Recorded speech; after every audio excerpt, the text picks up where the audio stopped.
Welcome to Playbook for Performance, the official podcast of Shauna Corden, the Joan of Arc for corporate healing and performance. Join the quest to make work fun again by preparing leadership for engaging workplaces. And now, your host. Hey everybody, Shauna Corden here. So welcome back to another edition of the podcast. So we're in the middle of our business planning segment, and we have just cast the vision so we know what the most beautiful business is going to look like. We've figured out our values, we're figuring out who we're serving, and now we've painted this picture. What's it going to look like? And now our next step is really to chunk it down, to bring it into life by translating that picture into actions that we can do each and every day. So let's get to it.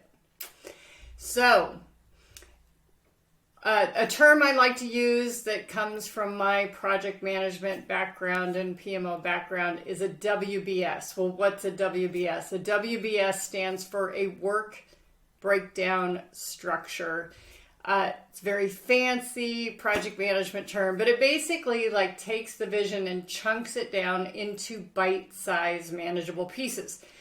A true WBS is no more than 8 hours of work. So you can think of that as a work day.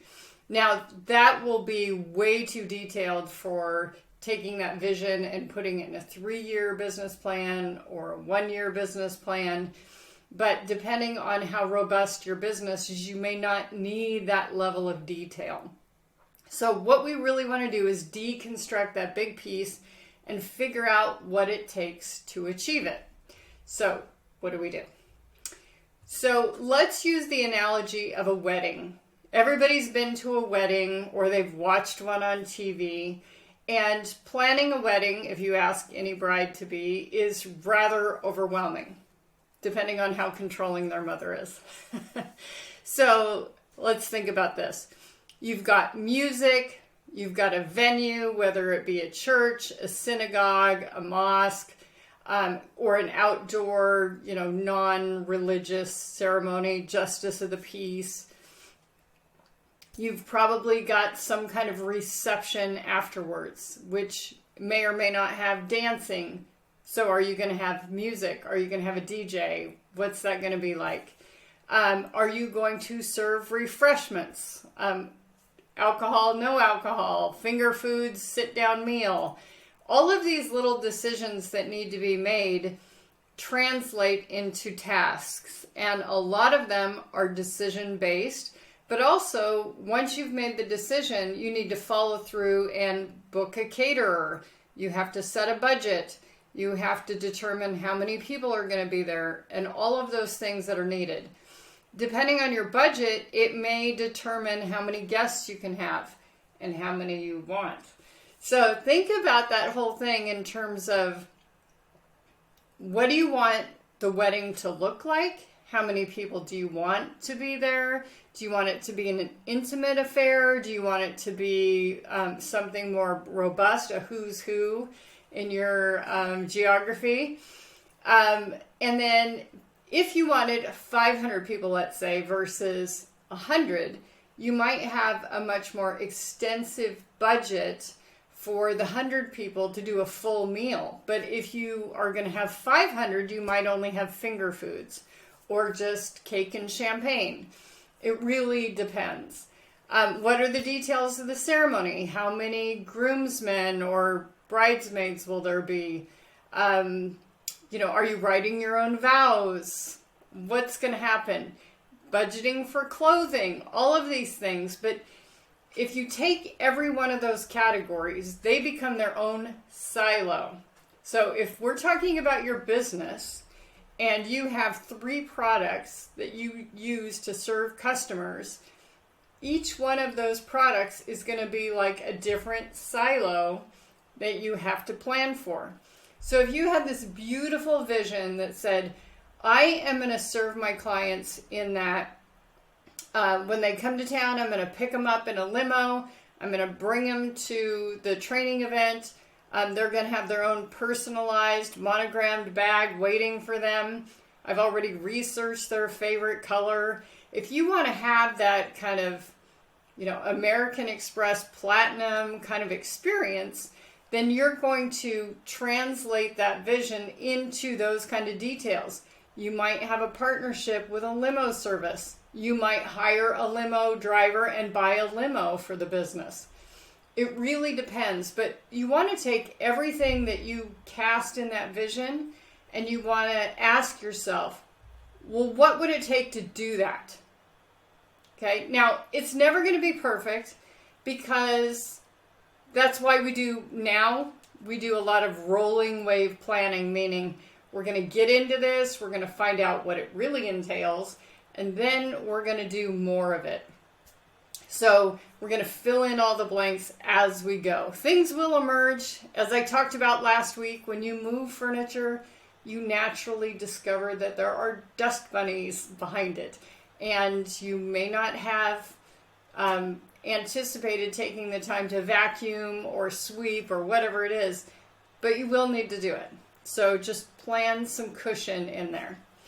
The real key to this is that you want to have a plan that says we are going from this vision, it turns into these products, and it means that we need these capabilities, this kind of staffing, this kind of equipment, this kind of tools, this kind of training, and so on. Document the changes, do the best you possibly can, and then break that down into quarters.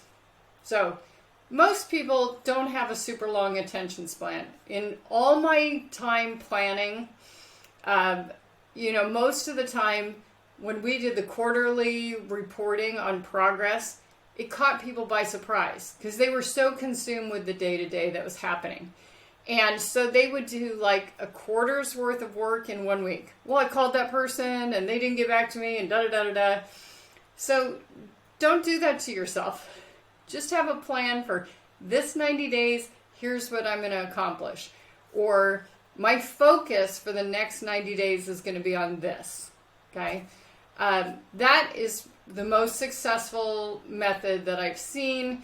It's something that's advocated for in the book Traction. I really think it's a good way to go. So again, how to create the plan. You want to take each element of that painted picture and ask, what would it take to make that happen?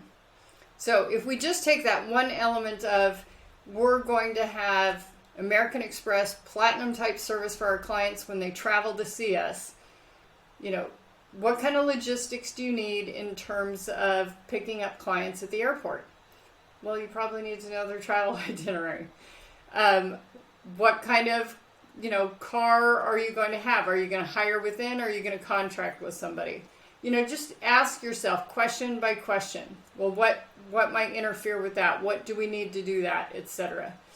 I would say work in 2-hour increments, just step by step through the vision. Stop after 2 hours, even if you're on a roll, because you're going to start skipping ahead. You're going to miss stuff in between. You're going to be a lot more productive if you just keep it to the 2 hours. Try not to get too detail oriented because you're going to come back in the next step to fill in the gaps.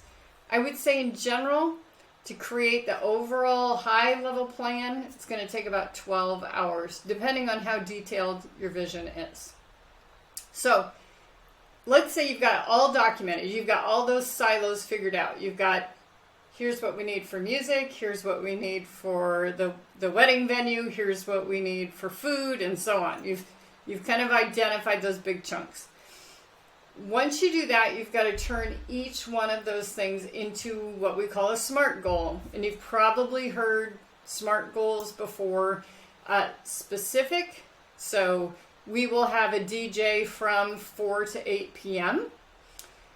Measurable, we can measure 4 to 8 p.m. Attainable, yes, we can find a DJ. We're not on Mars. Realistic, yes, it's within our budget. They will travel to the venue, etc.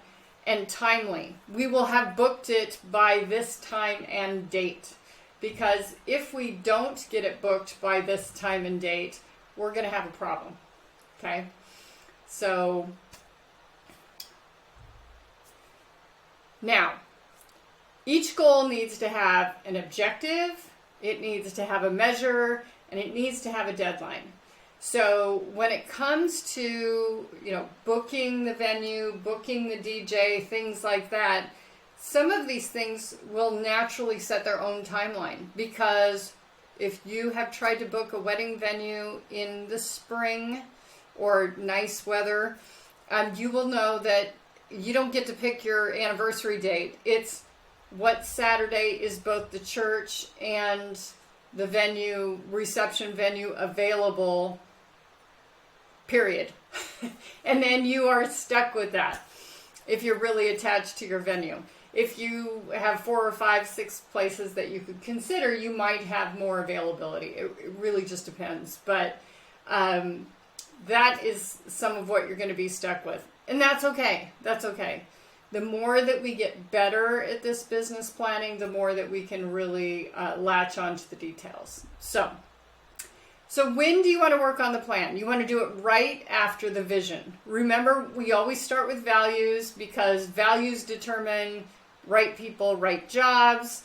It also determines who belongs on your team and who doesn't. And then who are you serving? That's the focus. What are you going to do? And then the vision. So we've got all these awesome, cool people that work for us and are excited about the people we serve, skateboarders over 50 in suburbs, whatever it might be.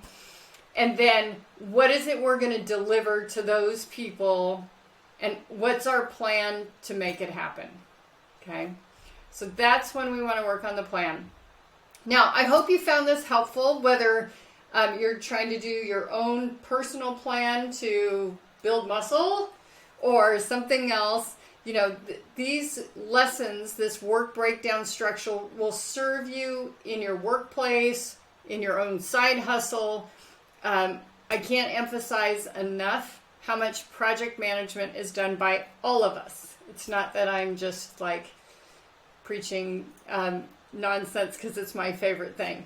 Project management will help you from everything to how to study for tests to, how to get to the church on time. So I hope this has been really helpful. Please invite your friends. We are on YouTube. So if you're not watching this on YouTube, please hop over to YouTube, follow Shauna Corden, subscribe, and then you can get notifications every time we make a new post. We do offer leadership coaching. So if you would like a little lesson for me to come into your team and teach you how to do work breakdown structure, I would be thrilled to do that. That would be really fun. We also do some virtual workshops if you want to do that, coaching and mentoring. As you can see behind me, 2 books are out. One of them is about building a coaching culture. The other one is overcoming polarization. So meet me in the middle. I like you, you like me. Let's not dissolve our relationship based on this one little thing. So if you are in the HR community, I will be speaking at Sherman, Las Vegas in June. And I will be speaking at ICF Converge in August in Orlando. And I hope that if you hear this, you'll drop me a note and say, I will be there. So that way I can make sure I meet you in person. Until next time, take good care.